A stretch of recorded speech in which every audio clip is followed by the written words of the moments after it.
Il y en a beaucoup qui se sont posé la question. S'il existe un Dieu d'amour et tout-puissant, pourquoi permet-il tant de malheur dans le monde? Le monde est plein de guerres, d'atrocités, de douleurs et de souffrances. Dieu s'occupe-t-il de ce monde? La réponse de la Bible est différente de ce que la plupart des gens pensent. Elle montre en effet que Dieu a tout créé.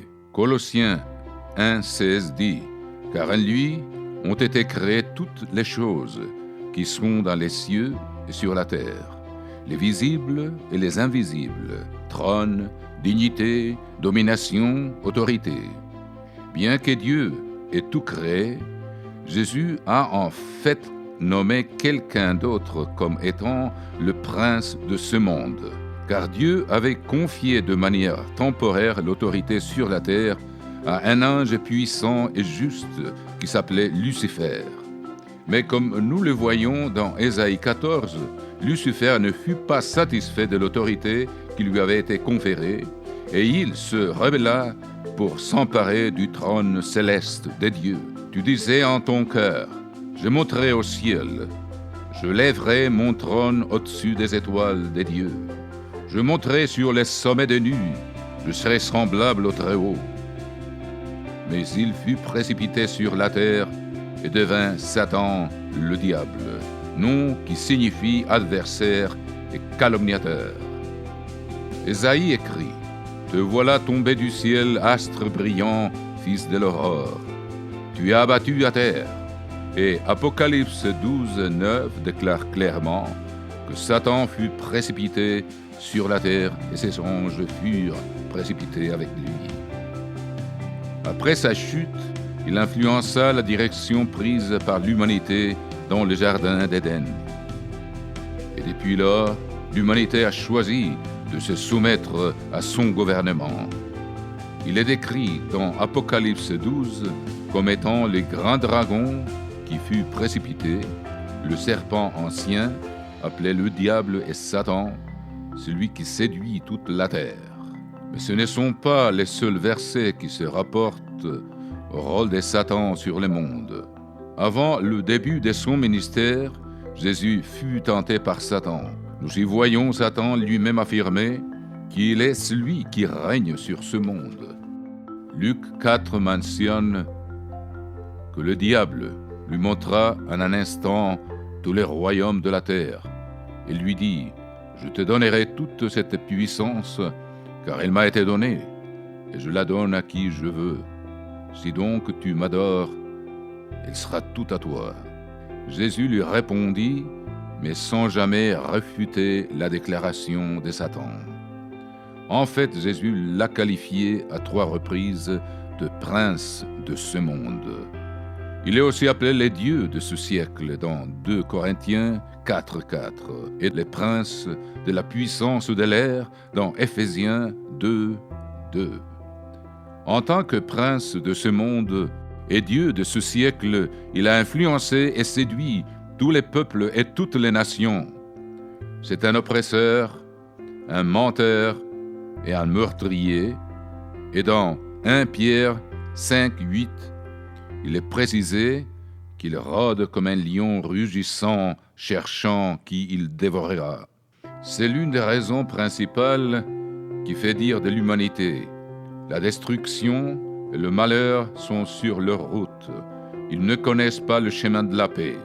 Bien que Dieu règne de façon suprême, Lucifer, qui devint Satan, reçut temporairement l'autorité sur la terre.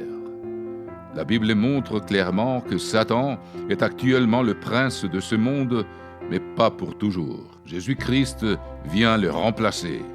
Lors du premier avènement de Jésus, Pilate lui demanda « Es-tu donc roi ?»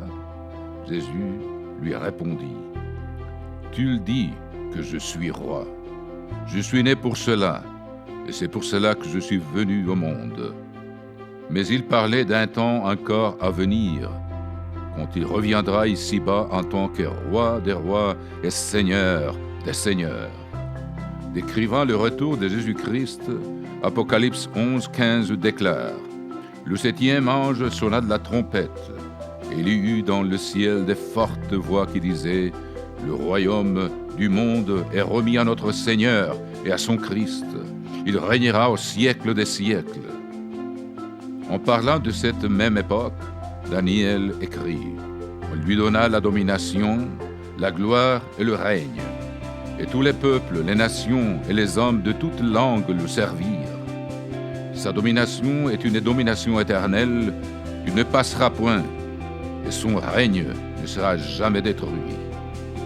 Donc, au moment où Jésus descendra des cieux, la domination de ce monde sera enlevée à Satan, le diable, et transférée à Jésus, le Fils de Dieu.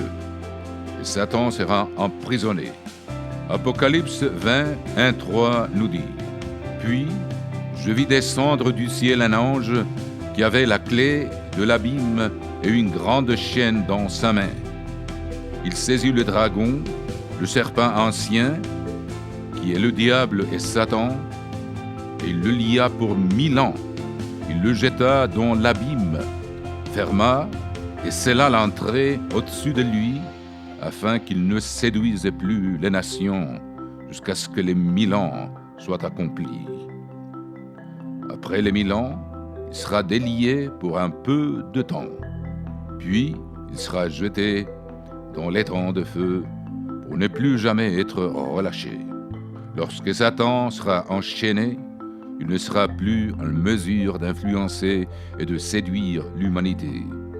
Le monde sera libéré de cet esclavage et Jésus-Christ régnera avec justice et avec un amour parfait sur toute la terre. Puis, il montrera la voie de la paix à une humanité disposée à écouter. Mais même si Satan règne sur ce monde maintenant, nous n'avons pas à être séduits nécessairement. Avec l'aide de Dieu et sa miséricorde, ceux qui sont appelés et qui remettent leur vie entièrement à Jésus-Christ et à la vérité de sa parole peuvent échapper aux séductions de Satan, le diable, et être délivrés de son esclavage dès maintenant. Si vous aimeriez en savoir plus à ce sujet, consultez le lien pour accéder à notre brochure gratuite « Le christianisme contrefait de Satan ». Si vous souhaitez apprendre ce que la Bible dit au sujet de ce qui se passera avant le retour de Jésus, cliquez ici. Merci de nous suivre. Abonnez-vous et cliquez sur le rappel pour rester informé. Pour en savoir davantage, rendez-vous sur notre site mondedemain.org.